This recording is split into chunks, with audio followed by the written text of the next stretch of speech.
Assalamualaikum guys, selamat kembali ke channel Low Effort Opinion. I'm your host Brother Zain, and hari ni aku nak introduce a new genre. Bukan bagi aku, tapi bagi channel inilah, because this genre aku actually dari kecil aku minat, and that genre is superhero ataupun comic book movie. Walaupun korang tengok aku banyak review movie horror, but actually aku ada special place in my heart untuk superhero movie lah, sebab dari kecil aku minat macam Sam Raimi's trilogy ataupun Christopher Nolan's Batman trilogy. And then waktu aku sekolah menengah, aku lebih minat kepada Marvel sebab waktu itu memang peak era of Marvel. And then after that, as I get older, I realize that I am more of a DC punya kind of person lah. So episode kali ini pun about a DC movie yang release recently, and let's get straight to it. You guys already know, so here it is, a movie review of 2026's Supergirl.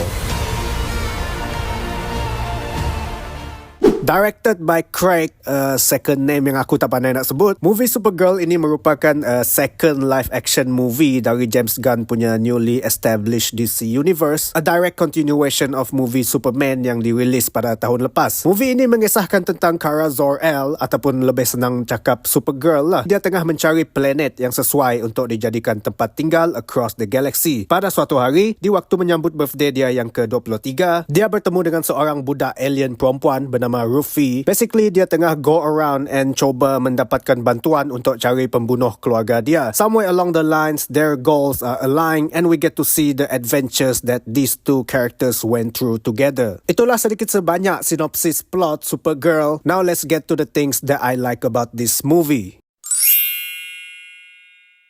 Okay, benda first yang aku suka pasal movie ini is the fact that we get to see multiple alien races in this movie. Dalam filem ini, dia tidaklah nyatakan any specific race of an alien, but it is definitely fun to see multiple unique character designs for the aliens, sebab kalau every single alien in this movie rupa dia sama macam manusia, just like the two of our main characters, nanti boring juga kan?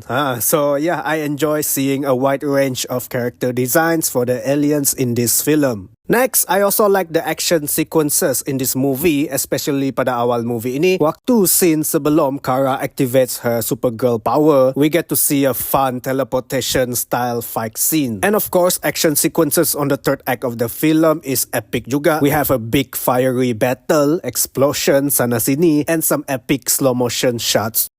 Next, I like the casting of Jason Momoa memainkan watak Lobo. Kepada siapa yang tak tahu, basically the idea to cast Jason Momoa as Lobo actually dari dulu lagi dah ada. Sekitar tahun 2017-2018 waktu dia masih famous memainkan watak Aquaman, most fan in the community memang setuju bahawa Jason Momoa, he looks more suitable to be Lobo instead of being an Aquaman. Bukan sekadar menilai daripada rupa dia, but kalau kita tengok Jason Momoa punya hobby in his personal life, memang cun dengan Lobo sebab dia suka pakai leather jacket, dia suka menunggang motosikal, as if he was born to play Lobo. And I'm glad that after almost 10 years later, we finally get Jason Momoa as Lobo, guys. Personally, aku rasa macam this is easily one of the best fan casting in a superhero slash comic book movie.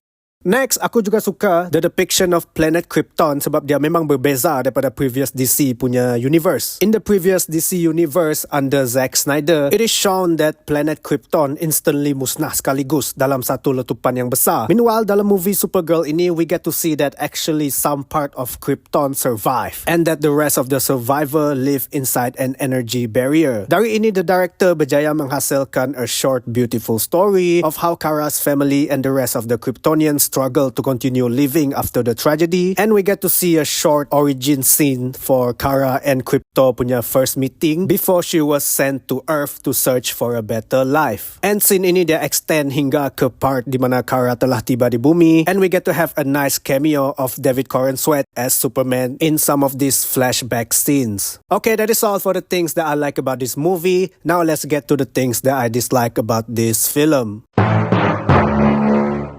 Okay, the first of many things yang aku tak suka pasal movie ini is of course the boring and forgettable and stupidly inconsistent villain. Pada awal movie ini, this villain dia visit rumah keluarga Rufi lah, and basically he killed every single one of the family members but not Rufi. To me, it's stupidly convenient, the fact that dia bunuh semua orang but not our female main character, even though later it is revealed that the pirates are supposedly very active in kidnapping girls for breeding and reproduction and repopulation, but for some reason dia tinggalkan our main character macam tu sahaja. He didn't harm her, she didn't escape.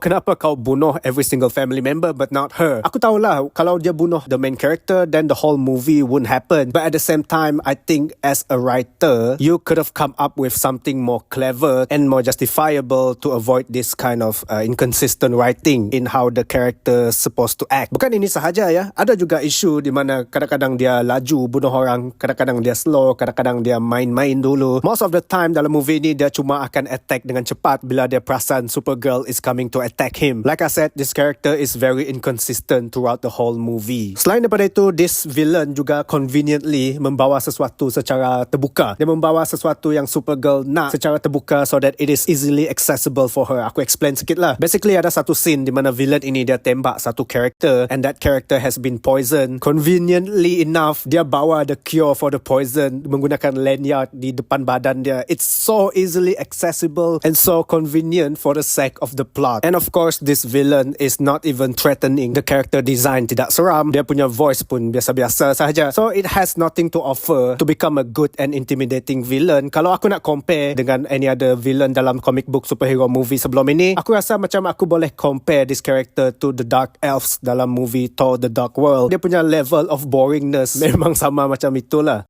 Next, I also dislike the fact that this movie dia visit banyak planet kan, but none of the planet look unique or as colorful as the ones in the source material. Kalau korang baca the original source material, comic Supergirl Women of Tomorrow, then you would see how much different it is. Every planet is colorful, the vegetations are different, the landscapes are different. Meanwhile, dalam movie ini, every planet looks the same, color grading tidak berubah apa semua. It's like we are still in the same planet from the start of the film sampai ke hujung film.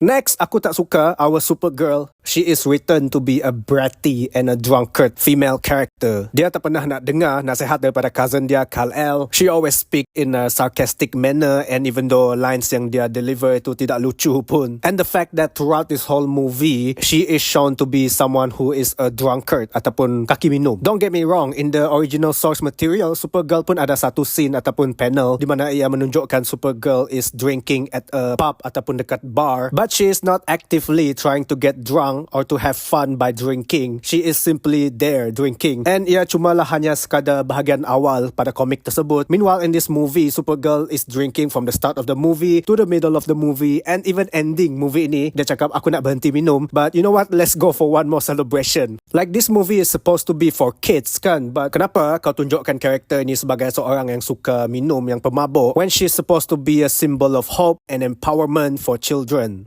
Next, aku perasan bahawa they try to copy Guardians of the Galaxy punya vibe into this film. They try to make everything musical ataupun make music a huge aspect of the film, but it clearly doesn't work. Even satu scene di mana ada epic slow motion, they decided to ruin that scene dengan menggunakan music yang tidak ngam, yang tidak tune dengan situasi scene tersebut. And to me, the most obvious copy of Guardians of the Galaxy is the fact that our main character, Supergirl, she walk around carrying a pair of headset with her. Even this movie punya marketing material macam poster, dalam itu pun ada menunjukkan Supergirl membawa headset di mana-mana sahaja dia pergi. Kalau korang tanya aku, why is this headset carrying character is such an issue for me? Well, aku explain sikit lah. Salah satu movie James Gunn yang paling successful is Guardians of the Galaxy. Dalam movie tersebut ada watak utama Peter Quill yang sama macam Supergirl. He also walks around carrying this headset. But dalam movie tersebut, it makes sense for that character to do so sebab dia punya personal past experience are music related. Meanwhile, Supergirl ini tak ada pun macam tu. Even though yes, aku faham ada juga satu scene dalam movie Supergirl di mana ia menunjukkan Supergirl menggunakan headset dan music to block out her super hearing sebab waktu tu dia belum pandai control lagi super hearing dia waktu dia tinggal di bumi for the first time. But why she still carrying that headset around when she's already outside of planet Earth? Yang itu memang kantoi lah, dia cuba untuk tiru Guardians of the Galaxy, and it just doesn't work for me. Next, aku tertanya-tanya lepas final battle, kan throughout the movie they travel from planet to planet, and then at the end of the final battle semua kapal sudah musnah and they have less than 24 hours to go back to bring the cure to the character yang kena poison itu tadilah. But how did they make it home so quick? Maybe she can fly but she's not that fast kalau di luar space. Lagipun ada satu scene yang menunjukkan bahawa Supergirl dia ditutup mata dia sebelum dia tiba dekat planet di mana the final battle takes place. So how did she know how to find her way back home? It's like they magically transported off screen back home. Okay, last, I'm sorry to say but I am still not sold on Millie Alcock sebagai Supergirl. Bila aku tengok balik ending movie Superman, she looks so much different back then compared to her in her own movie. In this movie, she got a dark tan on her skin and it makes her look more dull, especially when she wears the suit. I personally feel like she looks better when she wears the trench coat and baju biasa. And selain daripada rupa dia, her performance doesn't really help much. I'm talking about the bratty, sarcastic writing to her character.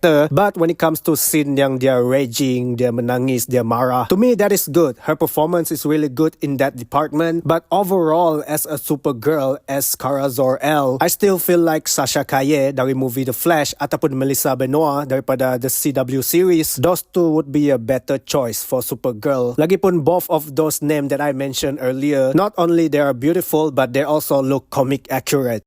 And that is everything for Supergirl. I don't think there's any honorable mention for this film. So, Supergirl, I would rate this movie a 5.5 out of 10. It is almost above average. It's an okay space adventure film with some good action sequences here and there. But aku rasa dia macam lacking in writing and execution. The best part of the movie is easily the Krypton flashback sequence and also Jason Momoa as Lobo. Sebab selain daripada itu, it's okay lah. I can say it's okay, it's alright. Waktu aku tengok movie ni dekat wayang, pada hari first kali movie ini premiere, jujur aku cakap hall memang kosong. I can say there's probably about 6 other people with me, and I do believe that James Gunn needed to do better next time to keep this DC Universe hype alive and going. Tapi as of now, aku masih lagi interested in checking out the next DC project. That is all for today's review of 2026 Supergirl. Apa pendapat korang guys? Korang dah tengok belum movie ni? Kalau dah, do you like it? Kalau belum, will you go see it? Like, comment, share and subscribe. Thank you so much for watching this video. See you in the next one. It's been your host Brother Zain and I'm out. Assalamualaikum warahmatullahi wabarakatuh. Peace out. I don't know. I think that what makes this film so beautiful is that it's not centered around a man. It's centered around love and all. I played a few characters that might have a potential queer through line. I have many queer friends. Oh, brother, this guy stinks!